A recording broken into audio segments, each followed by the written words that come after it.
every Sunday morning papunta tayo sa Marilake.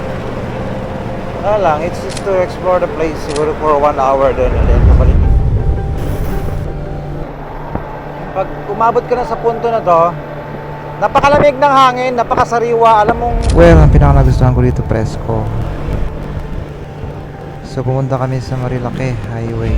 Wala, para lang may experience yun yung mga exhibition nila dito.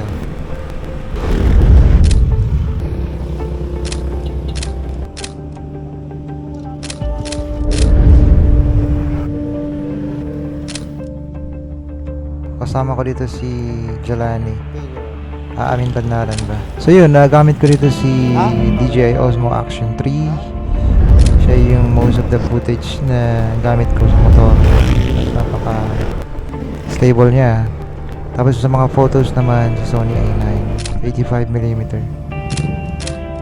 So far so good. Nahirapan lang ako sa pag-edit dito sa dynamic range ng DJI Osmo Action 3. Para bang ang dilim. Yes, ito na yung tinatawag nilang Marilake. So kasama natin si Jelani. At meron siyang bagong biling motor. Itong motor na to, bawal daw hawakan, baka magalit. So ang daming mga tao, riders from small CC na motor hanggang sa big bike. Napakarami. So mamaya gagamitin natin si Sony A9 para kumuha ng mga shots. Galing na nga ako. Kita mo na ito ang sa parasahan ng may ito ba? Pag kita palihan may ito ang sa mga parasahan ba?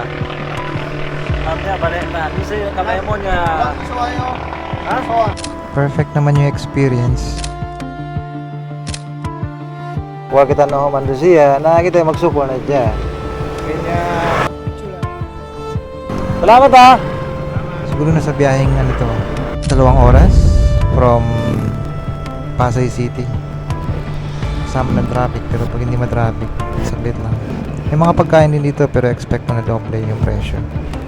Ayan, hanggang doon na lang. Maraming salamat. Hanggang sa susunod.